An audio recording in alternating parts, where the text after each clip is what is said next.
Hi, friends. Okay, we're going to read chapters 8 and 9 out loud today. So here we go. Chapter 8 Explorations. Dune had taken to wandering the pipeworks alone. He would go to his assigned tunnel and do his job quickly. Once you got good at using your wrenches and brushes and tubes of glue, it wasn't hard. Most of the workers did their jobs quickly and then gathered in little groups to play cards or have salamander races or just talk and sleep. But Dune didn't care about any of that. If he was going to be stuck in the pipeworks, he would at least not waste the time he had. Since the long blackout, everything seemed more urgent than ever. Whenever the lights flickered, he was afraid the ancient generator might be shuddering to a permanent halt. So while the others lounged around, he headed out toward the edges of the pipeworks to see what he could see. Pay attention, his father had said, and that's what he did. He followed his map when he could, but in some places the map was unclear. There were even tunnels that didn't show up on the map at all. To keep from getting lost, he dropped a trail of things as he walked: washers, bolts, pieces of wire, whatever he had in his tool belt, and then he picked them up on his way back. His father had been at least a little bit right. There were interesting things in the pipeworks if you paid attention. Already he had found three new crawling creatures: a black beetle the size of a pinhead, a moth with furry wings, and, the best of all, a creature with a soft, shiny body and a small, spiral patterned shell on its back. Just after he found this one, while he was sitting on the floor watching in fascination as the creature crept up his arm, a couple of workers came by and saw him. They burst into laughter. "It's Bug Boy," one of them said. "He's collecting bugs for his lunch." Enraged, Dune jumped up and shouted at them. His sudden motion made the creature fall off his arm to the ground, and Dune felt a crunch beneath his foot. The laughing workers didn't notice. They tossed a few more taunts at him and walked on. But Dune knew instantly what he'd done. He lifted his foot and looked at the squashed mess underneath. Unintended consequences, he thought miserably. He was angry at his anger, the way it surged up and took over. He picked the bits of shell and goo off the sole of his boot and thought, "I'm sorry. I didn't mean to hurt you." In the days that followed, Dune went farther and farther into the pipeworks, holding on to the hope that he might find something not only interesting, but important. But what he found didn't seem important at all. Once he came upon an old pair of pliers that someone had dropped and left behind. Twice he found a coin. He discovered a supply closet that appeared to have been completely forgotten, but all it held were some boxes of plugs and washers and a rusty box containing shriveled bits of what must once have been someone's lunch. He found another supply closet at the far south end of the pipeworks. At least he assumed that's what it was. It was at the end of a tunnel with a rope strung across it. A sign hanging from the rope said, "Caved in, no entry." Dune entered anyway, ducking under the rope. He found no sign of a cave in, but there were no lights. He groped his way forward for 20 steps or so, and there the tunnel ended in a securely locked door. He couldn't see it, but he felt it. He retracted his steps, ducked back under the rope again, and walked on. A short distance away, he found a hatch in the ceiling of the tunnel, a square wooden panel that must lead, he thought, up into the storerooms. If he'd had something to stand on, he could have reached it and tried to open it, but it was about a foot above his upstretched hand. Probably it was locked anyhow. He wondered if the builders had used openings like this one during the construction of the city to get more easily from one place to another. On days when his job was near the main tunnel, he sometimes walked along the river after he'd finished working. He stayed away from the east end where the generator was. He didn't want to think about the generator. Instead, he went the other way toward the place where the river rushed out of the pipeworks. The path grew less level at this end and less smooth.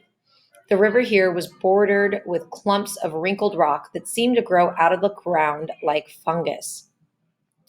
Dune liked to sit on these clumps, running his fingers along the strange creases and crevices that must have been carved somehow by running on or dripping water. In some places, there were grooves that looked almost like writing. But as for things of importance, Dune found none. It seemed that the pipeworks was no use after all to a person who wanted to save the city. The generator was hopeless. He would never understand electricity. He used to think he could use electricity to invent a movable light if he studied hard enough. He took apart light bulbs, he took apart the electric outlets on the walls to see how the wires inside wound together, and in the process got a painful, vibrating jolt all through his body. But when he tried to wind wires off of his own together in exactly the same way, nothing happened. It was what came through the wires that made the light. He finally understood, and he had no idea what that was. Now he could see only two courses of action. He could give up and do nothing, or he could start to work on a different kind of movable light. Dune didn't want to give up, so on his day off one Thursday, he went to the Ember Library to look up fire. The library occupied an entire building on one side of Bilbolio Square. Its door was at the end of a short passage in the middle of the building. Dune went down the passage, pushed open the door, and walked in. No one was there except for the librarian, ancient Edward Pocket, who sat behind his desk writing something with a tiny pencil clutched in his gnarled hand. The library had two big rooms, one for fiction, which was stories people made up out of their imaginations, and the other for fact, which was information about the real world. The walls of both rooms were lined with shelves and on most of the shelves were hundreds of packets of pages. Each packet was held together with stout loops of string. The packets leaned against each other at angles and lay in untidy stacks. Some were thick and some were so slim that only a clip was needed to hold them together. The pages of the oldest packets were yellowed and warped, and their edges were uneven rows of ripples. These were the books of Ember, written over the years by its citizens. They contained in their close written pages much that was imagined and everything that was known. Edward Pocket looked up and nodded briefly at Dune, one of his most frequent visitors. Dune nodded back. He went into the fact room to the section of the shelves labeled F. The books were arranged by subject, but even so, it wasn't easy to find what you wanted. A book about moths, for instance, might be under M for moths, or I for insects, or B for bugs. It might even be under F for flying things. Usually you had to browse through the entire library to make sure you'd found all the books on one subject. But since he was looking for fire, he thought he might as well start with F. Fire was rare in Ember. When there was a fire, it was because there had been an accident. Someone had left a dish towel too close to an electric burner on a stove, or a cord had frayed and a spark had flown out and ignited curtains. Then the citizens would rush in with buckets of water and the fire was quickly drowned. But it was, of course, possible to start a fire on purpose. You could hold a sliver of wood to the stove burner until it burst into flames, and then for a moment it would flare brightly, giving off orange light. The trick was to find a way to make the light last. If you had a light that would keep going, you could go out into the unknown regions and see what was there. Finding a way to explore the unknown regions was the only thing Dune could think of to do. He took down a book from the F shelf, Fungus it was called. He put it back. The next book was called How to Repair Furniture. Put that back too. He went through foot diseases, fun with string, coping with failure, and canned fruit recipes before he finally found a book called All About Fire. He sat down at one of the library's square tables to read it, but the person who had written the book knew no more about fire than Dune. Mostly the book described the dangers of fire. A long section of it was about a building in Winifred Square that had caught fire 40 years ago and how all its doors and all its furniture had burned up and smoke had filled the air for days. Another part was about what to do if your oven caught on fire. Dune closed the book and sighed. It was hopeless. He could write a better book than that. He got up and wandered restlessly around the library. Sometimes you could find useful things just by choosing randomly from the shelves. He had done this many times, just reached out and grabbed something in the hope that by accident he might come upon the very piece of information he needed. It would be something that another person had written down without understanding its significance. Just a sentence or two that would be like a flash of light in Dune's mind, fitting together with things he already knew to make a solution to everything. Although he'd often found something interesting in these searches, he'd never found anything important. Today was no different. He did come across a collection called Mysterious Words from the Past, which he read for a while. It was about words and phrases so old that their meanings had been forgotten.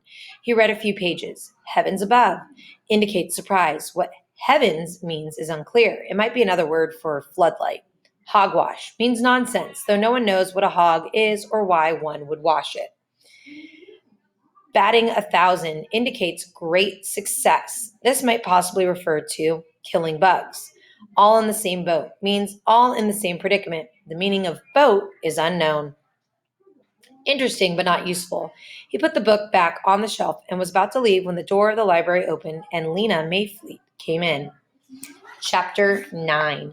The Door in the Roped-Off Tunnel. Lena saw Dune immediately. He was reaching up to set a book back on its shelf. He saw her too. When he turned around and his dark eyebrows flew up in surprise as she hurried over to him. Your father told me you were here, she said. Dune, I found something. I want to show it to you. To me? Why? I think it's important. It has to do with the pipeworks. Will you come to my house and see it? Now? Dune asked. Lena nodded. Dune grabbed his old brown jacket and followed Lena out of the library and across the city to Quilliam Square. Granny's shop was closed and dark when they arrived, and so Lena was surprised when they went upstairs and saw Eveline Murdo sitting in her place by the window. Your grandmother's in her bedroom, said Mrs. Murdo. She didn't feel well, so she asked me to come. Poppy was sitting on the floor, banging a spoon on the leg of a chair. Lena introduced Dune, then led him into the room she shared with Poppy. He looked around, and Lena felt suddenly self-conscious, seeing her room through his eyes. It was a small room with a lot crammed into it. There were 2 narrow beds, a very small table that fit into a corner, and a 4-legged stool to sit on. On the wall, clothes hung from hooks, and more clothes were strewn untidily on the floor. Beneath the window was a brown stain made by the bean seed in its pot on the windowsill. Lena had been watering it every night because she'd promised Clary she would, but it was still nothing but dirt, flat and unpromising. A couple of shelves beside the window held Lena's important possessions. The pieces of paper she'd collected for drawing, her pencils, a scarf with a silver thread woven through it. On the parts of the wall that had no hooks and no shelves, she'd pinned up some of her pictures. What are those? Dune asked. They're from my imagination, Lena said, feeling slightly embarrassed. They're pictures of another city. Oh, you made it up? Sort of. Sometimes I dream of it. I draw too, said Dune, but I draw other kinds of things. Like what? Mostly insects, said Dune. He told her about his collection of drawings and the worm he was currently observing. To Lena, this sounded far less interesting than an undiscovered city, but she didn't say so. She led Dune over to the table. Here's what I want to show you, she said. She lifted the metal box. Before she could reach the papers underneath, Dune took the box and started examining it. Where did this come from? He asked. It was in the closet, Lena said. She told him about Granny's wild search and about finding the box with its lid open and Poppy with paper in her mouth. As she talked, Dune turned the box over in his hands, opened and closed its lid, and peered at the latch. There's some sort of odd mechanism here, he said. He tapped at a small metal compartment at the front of the box. I'd like to see inside this. Here's what was in the box, said Lena, lifting the covering paper from her patchwork of scraps. At least it's what's left of what was in there. Dune bent over, his hands on either side of the paper. Lena said it's called Instructions for Egriston, or maybe Egrisman. Someone's name? Anyhow. Maybe a mayor or a guard. I just call it the instructions. I told the mayor about it. I thought maybe it was important. I wrote him a note, but he hasn't answered. I don't think he's interested. Dune said nothing. You don't have to hold your breath, said Lena. I glued the pieces down. Look, she said, pointing. This word must be pipeworks, and this one river, and look at this one, door. Dune didn't answer. His hair had fallen forward, so Lena couldn't see the expression on his face. I thought at first, Lena went on, that it must be instructions for how to do something, how to fix the electricity maybe, but then I thought, what if it's instructions for going to another place? Dune said nothing, so Lena went on. I mean, someplace that isn't here, like another city. I think these instructions say go down into the pipeworks and look for a door. Dune brushed the hair back from his face, but he didn't straighten up. He gazed at the broken words and frowned. Edge, he murmured. Small steel pan. What would that mean? A frying pan? Said Lena, but I don't know why there'd be a frying pan in the pipeworks. But Dune didn't answer. He seemed to be talking to himself. He kept reading, moving a finger along the lines of words. Open, he whispered. Follow. Finally, he turned to look at Lena. I think you're right, he said. I think this is important. Oh, I was sure you'd think so, Lena cried. She was so relieved that her words poured out in a rush. Because you take things so seriously. You told the truth to the mayor on assignment day. I didn't want to believe it, but then came the long blackout, and I knew things were as bad as you said. She stopped breathless. She pointed to a word on the document. This door, she said. It has to be a door that leads out of Ember. I don't know, said Dune, maybe. Or a door that leads to something important, even if it isn't that. But it must be that. What else could be important enough to be locked up in a fancy box? Well, I suppose it could be a storage room with some special tools in it or something. A look of surprise came over his face. Actually, I saw a door where I didn't expect to see one out in tunnel 351. It was locked. I thought it was an old supply closet. I wonder if that could be it. It must be, cried Lena. Her heart sped up. It wasn't anywhere near the river, Dune said doubtfully. That doesn't matter, Lena said. The river goes through the pipeworks. That's all. It's probably something like go down by the river, then go this way, then that way. Maybe, said Dune. It must be, Lena cried. I know it. It's the door that leads out of Ember. I don't know if that makes sense, said Dune. A door in the pipeworks could only lead to something underground. And how could that? Lena had no patience for Dune's reasoning. She wanted to dance around the room. She was so excited. We have to find out, she said. We have to find out right away. Dune looked startled. Well, I can go and try the door again, he said. It was locked before, but I suppose I want to go too, said Lena. You want to come down into the pipeworks? Yes. Can you get me in? Dune thought for a moment. I think I can. If you come just as at quitting time and wait outside the door, I'll stay out of sight until everyone has gone, and then I'll let you in. Tomorrow? Okay, tomorrow. Lena stopped at home the next day only long enough to change out of her messenger jacket, and then she dashed across town to the pipeworks. Dune met her just outside the door, and she followed him inside, where he handed her a slicker and boots to put on. They descended the long stone stairway, and when they came out into the main tunnel, Lena stood still, staring at the river. Didn't know the river was so big, she said, after she found her voice. Yes, said Dune. Every few years they say someone falls in. If you fall in, there's no hope of fishing you out. The river swallows you and sweeps you away. Lena shivered. It was cold down here, a cold that she felt all the way through, cold flesh, cold blood, cold bones. Dune led her up the path beside the water. After a while, they came to an opening in the wall, and they turned into it and left the river behind. Dune led the way through winding tunnels. Their rubber boots splashed in pools of water on the floor. Lena thought how awful it would be to work down here all day, every day. It was a creepy place, a place where it seemed people didn't belong. That black river, it was like something in a bad dream. You have to duck here, said Dune. They had come to a roped-off tunnel. But there's no light in there, Lena said. No, said Dune. We have to feel our way. It isn't far. He ducked under the rope and went in, and Lena did the same. They stepped forward into the dark. Lena kept a hand against the damp wall and placed her feet carefully. It's right here, said Dune. He had stopped a few feet ahead of Lena. She came up behind him. Put your hands out, he said. You'll feel it. Lena felt a smooth, hard surface. There was a round metal knob, and below the knob, a keyhole. It seemed an ordinary door, not at all like the entrance to a new world, but that was what made things so exciting. Nothing was ever how you expected it to be. Let's try it, she whispered. Dune took hold of the knob and twisted. Locked, he said. Is there a pan anywhere? A pan? The instructions said small steel pan. Maybe that would have the key in it. They felt around, but there was nothing, just the rocky walls. They patted the walls. They put their ears to the door. They jiggled the knob and pulled it and pushed it. Finally, Dune said, well, we can't get in. I guess we better go. And that was when they heard the noise. It was a scuffling, scraping noise that seemed to be coming from somewhere nearby. Lena stopped, breathing. She clutched Dune's arm. Quick, Dune whispered. He made his way back toward the lighted tunnel with Lena following. They ducked under the rope and rounded a turn. They stopped, stood still, and listened.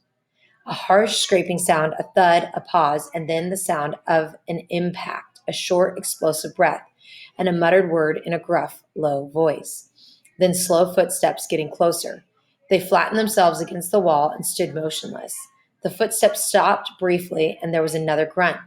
Then the steps continued, but seemed to be fading. In a moment, from a distance, there was another sound. The chink of a key turning in a lock, and the click of a latch opening. Lena made an astonished face at Dune. Someone had gone down the roped tunnel and opened the door. She put her mouth close to Dune's ear. Shall we try to see who it is? She whispered. Dune shook his head. I don't think we should, he said. We should go. We could just peek around the corner. It was too tempting not to try. They crept forward to the place where the tunnel turned. From there, they could see the entrance to the rope tunnel. Holding their breath, they watched. And in a minute, they heard a thump and a click, the door closing, the lock turning, and footsteps once again, this time quick. A long leg stepped over the rope, and the person it belonged to turned and walked away. All they saw was his back, a dark coat, dark untidy hair. He walked with a lurching motion that struck Lena as someone familiar. In a few seconds, he had vanished into the shadows. When they came up out of the pipeworks, they stripped off their boots and slickers and hurried out into Plumber Square, where they flopped down on a bench and burst into furious talk. Someone got there before us, said Lena. Dune said. He was walking slowly when he went in, as if he was looking for something, and he was walking fast when he came out, as if he'd found something. What was it? I can't stand not to know. Dune jumped up. He paced back and forth in front of the bench. But how did he get the key, he asked. Did he find instructions like the one you found? And how did he get into the pipeworks? I don't think he works there. There's something familiar about the way he walks, Lena, but I don't know why. Well, Anyhow, he opened that door, and we can't, said Dune. If he does go somewhere, if it does lead out of Ember, he'll be telling the whole city pretty soon. He'll be a hero. Dune sat down again. If he's found the way out, we'll be glad, of course, he said glumly. It doesn't matter who finds it as long as it helps the city. That's right, said Lena. It's just that I thought we were going to find it, said Dune. Yes, Lena said, thinking how grand it would have been to stand before all of Ember announcing their discovery. They sat without talking for a while, lost in their own thoughts. A man pulling a cart full of wood scraps went by. A woman leaned from a lighted window on Gappery Street and called out to some boys playing in the square below. A couple of guards in their red and brown uniforms ambled across the square laughing. The town clock rang out 6 deep booms that Lena could feel like shudders beneath her ribs. Dune said, I guess what we do now is wait to see if there's an announcement. I guess so, said Lena. Maybe that door is nothing special at all, said Dune. Maybe it's just an old unused supply closet. But Lena wasn't ready to believe that. Maybe it wasn't the door out of Ember, but it was a mystery nevertheless. A mystery connected, she was sure, to the bigger mystery they were trying to solve. And we're going to stop there for chapter 10.